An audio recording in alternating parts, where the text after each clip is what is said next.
Welcome back to the channel. Today we're diving into the jaw-dropping case of a motorcyclist who thought he could outrun the law. What you going to rush for? Huh? What you going to rush for? I wasn't going down Morgan, so that wasn't me. I literally just came from Kalamazoo, right down the stab, right to you.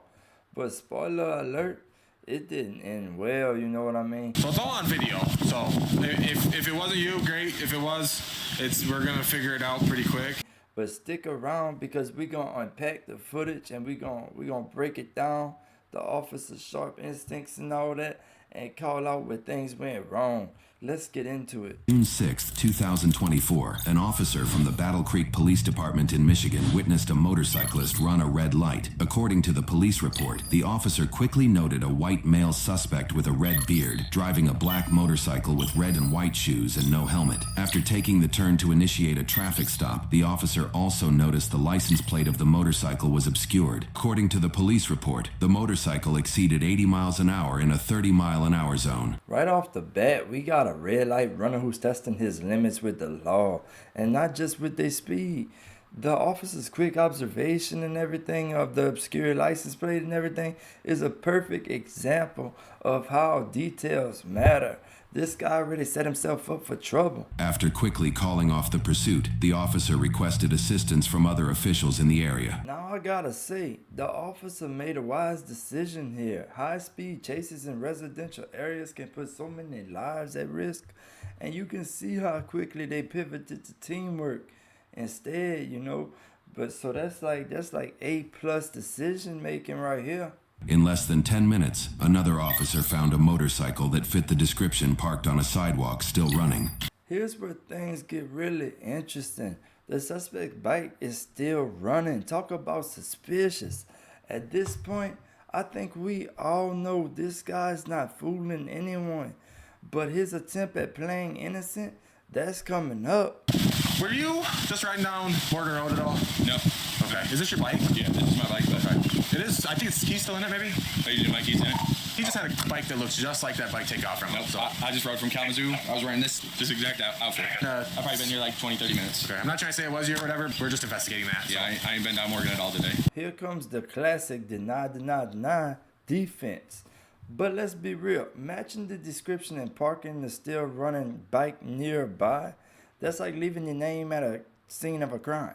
Is the plate always folded up? Not that I realized, but yeah, there it is. You good if I peel it down just so I can see it? Yeah. Okay. Do you want to go watch video? Yeah, give me 1 second. You think this is your guy or no? Okay. Such a rookie move. Folding the plate might have worked if they haven't found him standing next to the bike. You know what I mean? In these small details, you know, they matter. That officers are trained to spot. And it really makes you, wonder what is his thought process was.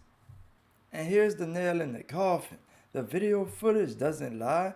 That is why I always say cameras are everywhere. If you think you're going to outrun the law without evidence following you, think again. I know you can see on my camera. So can you put it back for me? Can I put my dog up real quick? No. Can you put it back for me? Down North Ave here. That's you, man. Beard. That's your Crocs. You were wearing a backpack. You just told me you were wearing a backpack. Yeah. And then as soon as I got behind you and I lit you up, I saw you look behind me, and then you halt. You were gone. This is the moment where all that confidence comes crashing down. The red beard, the backpack, the Crocs. It all matches. And when the officer starts listing his reckless moves, you can tell that the suspect, you could tell that the suspect knows it's game over. For real, bro? I did not see you. I'm gonna be honest with you. I did not see you. You didn't look behind you, and I saw you look right behind you. For real, did not see you turn your lights on. When I flipped the lights on, hit the siren, you went. 100% honestly did not see you turn your lights on. I can see you're upset about that. I did not see I'm not upset about it. What I'm upset about is that you are lane splitting, jumping in front of cars, and then you know there's a police car behind you. This excuse is it's so weak. It's almost funny. Like, what is he talking about? If you're flying through traffic at 100 miles per hour and see flashing lights, what else could it possibly be? This is just I don't even know. This is just grasping at straws now. So what you charging me with? Fleeing elude. Even though I didn't know you was back there? You 100% knew that I was back there. This is why fleeing from the police never works out. It's dangerous for you, for other drivers, and for law enforcement. Shout out to the officers for handling this safely and professionally.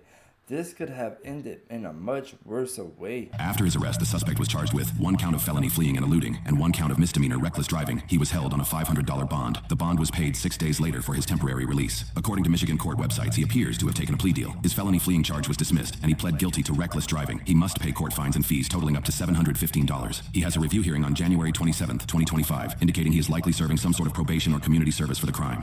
So here's the takeaway. Felony fleeing is no joke. This guy managed to plead his way down to reckless driving. But that's still $715 in fines. And likely some hefty community services or probation.